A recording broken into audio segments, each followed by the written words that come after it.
Hey everyone, my name is Cole. Welcome back. Kind of a different setup today. I wanted to kind of do what I did on my Alien Romulus review and have something a little more laid back and chill.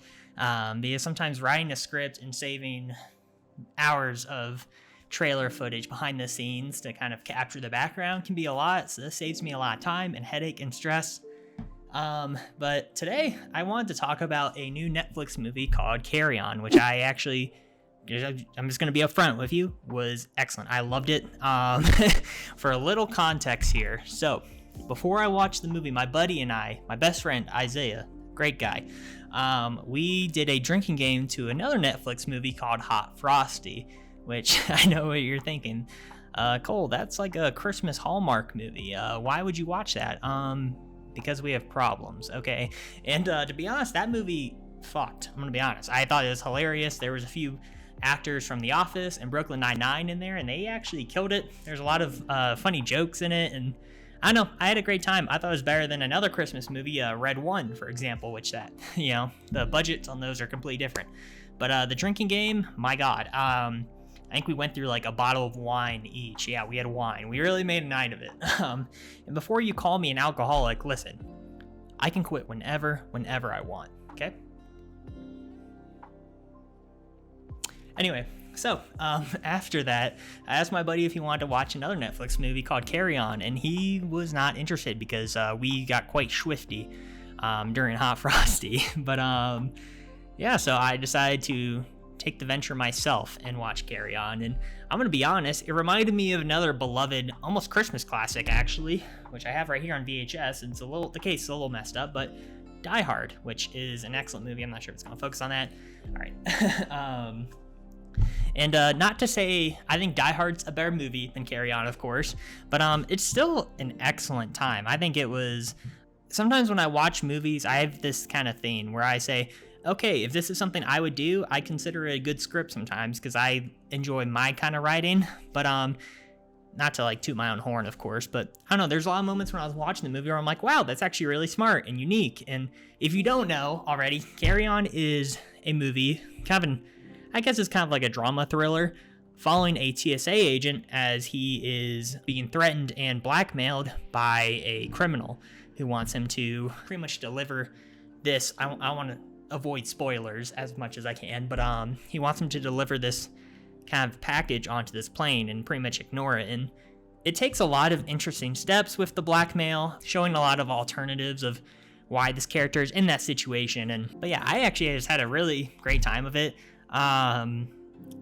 Compared to Die Hard is much greater in scale, especially like villain, because Jason Bateman's the villain in Carry On, which he isn't named. I believe the credits credited him as Traveler, so just this random guy, and his motives aren't as, I guess, compelling as Hans Gruber in Die Hard. Hans is obviously one of the greatest movie villains of all time, so there's truly no comparing him to Bateman's character.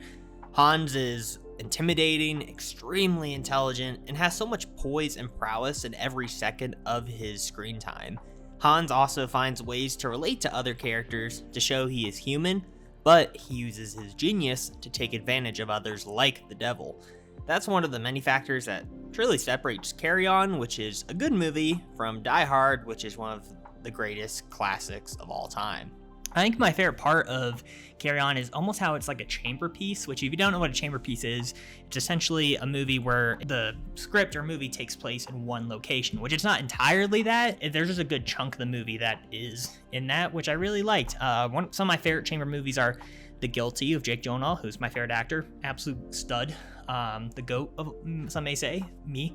And then another great film that came out, I think it may have been last year, called Sanctuary, which has one of my favorite actors, Christopher Abbott, which, man, God, I really hope he gets an Oscar one day because he deserves one.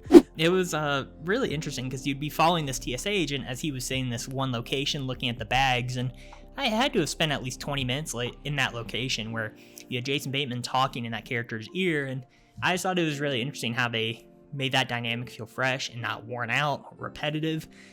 It took a lot of risks as a Netflix movie, especially.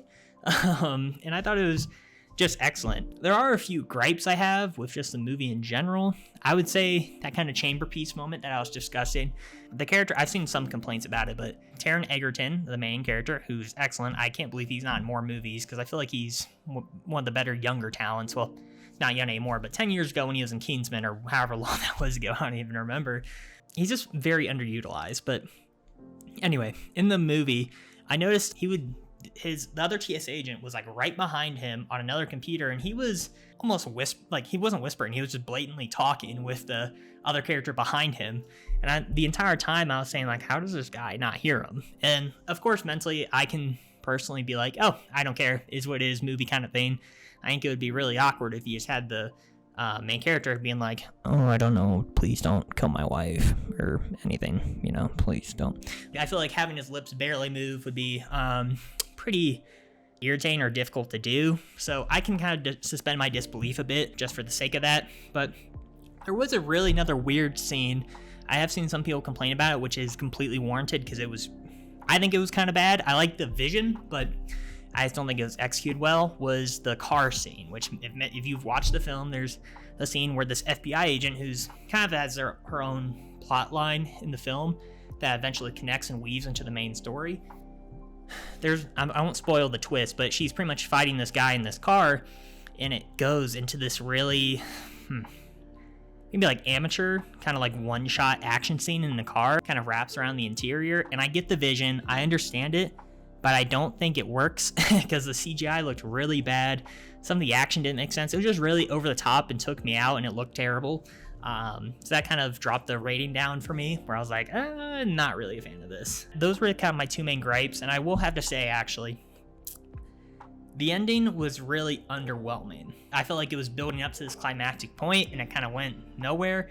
I felt like I almost really enjoyed the chamber piece area more, where it was like this guy just saying one area having to do with this one threat, and once it started spreading out to other areas of the airport, that's when it kind of became a bit repetitive, just wasn't as interesting. But I think that the way they handled the stakes with these villains, I guess, holding the main character's loved one almost like hostage or like under siege or threat, I guess, I don't really know how to say it, but I feel like they kept really helping you wrap your head around the idea of how this is a threat, why this character is doing committing these actions to protect not just himself but his wife.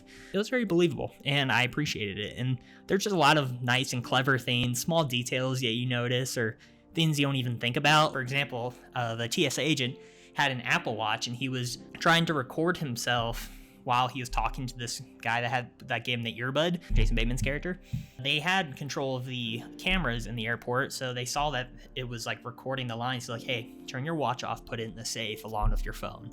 It's just small things like that. And I was like, okay, yeah, that's really cool. So I don't know, it was just a very fresh movie. I loved the perspective of following this TSA agent. I thought it was a perspective we don't really see. I don't remember last time, or I can't really think of a movie where we had a character in an airport like that in a way. I just thought it was really interesting. I like that they utilized the setting. There's actually a lot of good humor in it as well. Hank Schrader was in it, who was entertaining as hell. Overall, it was a good movie, and I can't say it's better than this masterpiece, Die Hard. It's definitely a great time, and I feel like it's almost my generation's Die Hard, if that makes sense, because Die Hard came out in the 80s, or I think 90s actually, I don't even remember. So it's kind of a while since we've had a movie like this, which, sorry, my cat, you probably see the camera shaking. Frodo, please, hold on. Oh my god, guys, hold on.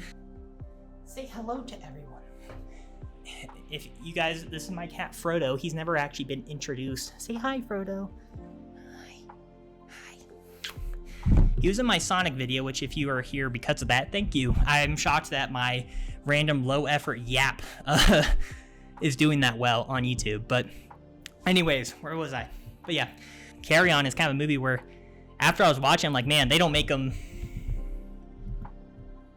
This cat, bro, please. I was watching, he's about to wreck this whole thing. I just kept watching the movie and saying, wow, they really don't make them like they used to.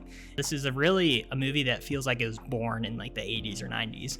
And I really appreciate it. It's still kind of crazy to me that this movie was directed by the mastermind behind the hit classics Black Adam, Jungle Cruise, and The Commuter. If you're bored, go on Netflix, open a bottle of wine, go watch Hot Frosty, and be absolutely sloshed for the banner that is Carry On. So I highly recommend. It's a great time. Hot Frosty I gave out a 3 out of 5. I was a little drunk. And Carry On I gave a 4 out of 5. It was a great time. Definitely recommend it. But yeah, I'll probably be making another video here soon. So thanks for watching. Have a good one. Peace.